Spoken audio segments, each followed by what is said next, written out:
एक कहानी ऐसी भी, एक शिक्षाप्रद कहानी। बात बहुत पुरानी थी। इस परिवार में पहली बार शादी हुई थी। यह शादी बहुत ही साधारण थी। इस शादी में सभी को नहीं बुलाया गया था, मानो सब कुछ जल्दी में हो रहा था। क्यों? जब रिश्ता तय हुआ था तभी से शादी की तैयारियां में बहुत जल्दी की गई थी। इस शादी को लेकर बहुत परेशानी नजर आ रही थी, क्योंकि गांव का एक आदमी लड़की के घर वालों को परेशान कर रहा था। उसका कहना था कि अगर तुमने शादी नहीं की तो यह घर खाली कर दिया जाएगा, क्योंकि वह आदमी उसी लड़की से शादी करना चाहता था। अगर शादी नहीं होती है तो उन्हें घर से निकाल दिया जाएगा। लड़की के घर वाले बहुत परेशान थे, वह कुछ भी नहीं कर सकते थे। इसीलिए अपने दोस्त उन्होंने बात की थी। उनके दोस्त ने कहा कि चिंता करने का विषय नहीं है, आप हमारे लड़के से शादी कर दो और उसके बाद हम घर की परेशानी भी दूर कर देंगे। वह मदद करना चाहते हैं, जिससे शादी भी हो जाती है और यह समस्या भी खत्म हो जाती थी। इसलिए जल्दी में शादी हो गई थी। यही कारण था कि शादी बहुत जल्दी हुई थी। लेकिन समस्या यहीं पर ख़त्म नहीं हुई थी। कुछ समय बाद ही उन्हें अपनी खेतों भी बेचनी पड़ी थी, क्योंकि उन्होंने उनकी समस्या को ख़त्म करने के लिए एक घर की ज़रूरत को पूरा किया था। उसके बदले में उन्होंने अपनी खेती, जो कि बहुत ही कम थी, आज उस खेती पर भी समस्या आन पड़ी थी। आज उनकी खेती भी उनसे जाने वाली थी। उसके बाद परिवार के लोग बहुत ज़्यादा परेशानी में आने वाले थे। समस्या कम नहीं हो रही थी, बल्कि बढ़ती जा रही थी। आज उनकी खेती जा रही थी, मगर कुछ भी नहीं हो रहा था। किसी की समस्या कम करने में उनकी परेशानी बढ़ चुकी थी। आज वह सब बहुत परेशान थे, मगर क्या करें? सभी यही सोच रहे थे कि उनकी खेती भी हाथ से जा चुकी थी। जिसकी शादी हुई वह लड़का कहने लगा कि अब हमें कोई काम करना होगा, क्योंकि अब हमारे पास अपनी जीविका चलाने के लिए कोई भी दूसरा रास्ता नज़र नहीं आ रहा था। उसने काम की तलाश शुरू कर दी थी। बहुत दिन बीत गए थे, समस्या कम नहीं थी, बढ़ चुकी थी। किसी को भी काम नहीं मिला था। बिना काम के कुछ समझ नहीं आ रहा था। तभी वह आदमी उनके घर के सामने से जा रहा था, लेकिन वह अचानक रुक गया था। उसने कहा कि मैंने तुम्हें पहले ही मना किया था कि इनकी मदद ना करे, मगर कोई भी मेरी बात नहीं माना था।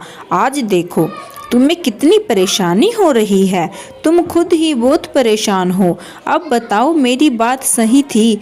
इतना सुनते ही वह लड़का उसकी ओर बढ़ा और कहने लगा कि यहाँ से चले जाओ, नहीं तो अच्छा नहीं होगा। वह आदमी कहने लगा कि मैं तो तुम्हें बता रहा था, इसमें नाराज होने की क्या बात है, मैं चला जाता हूँ। वह आदमी चला जाता है, लेकिन परिवार अब बहुत ज़्यादा परेशान था। कहाँ से क्या किया जाए, कुछ भी समझ नहीं आ रहा था। तभी बड़ा लड़का कहने लगा कि मैं काम की तलाश करके आता हूँ। तभी उसे एक काम मिल गया था। एक सेठ ने उसे जंगल से लकड़ी काटने का काम दिया था। वह आदमी उस काम को करने चला गया था। वह आदमी अपनी खेती करता था। उसे नहीं पता था कि एक दिन ऐसा भी आएगा कि उसे बहुत छोटा काम करना पड़ेगा। वह काम को मन लगाकर कर रहा था। जब शाम हुई तो सेठ ने उसे पूरे दिन की मजदूरी दी थी। वह घर आया और उस मजदूरी से जितना भी सामान आ सकता था वह लेकर आया था। उस दिन सभी ने थोड़ा खाना खाया था। उनके नसीब बहुत ज़्यादा बिगड़ चुके थे। आज खाने की समस्या भी बढ़ चुकी थी। अगले दिन वह काम पर गया था।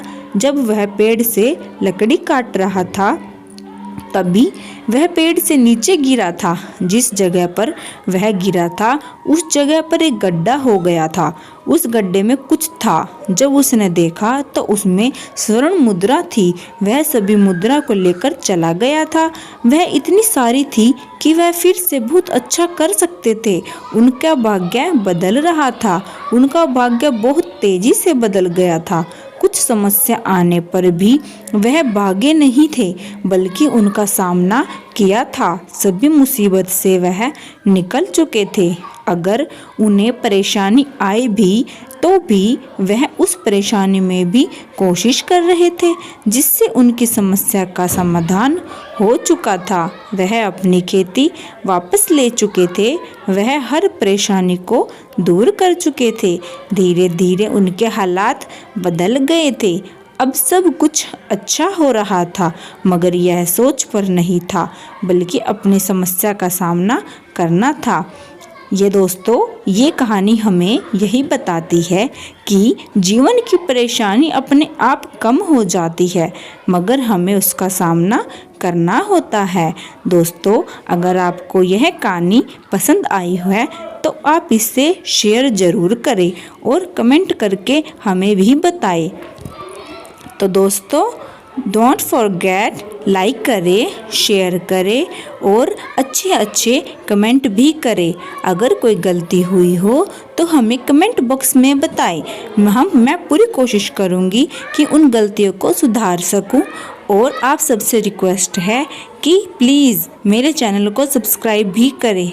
आपका सबकी सपोर्ट से मैं आपके लिए ऐसी ही कहानियाँ हर रोज़ लेके आऊँगी। Thanks for you watching.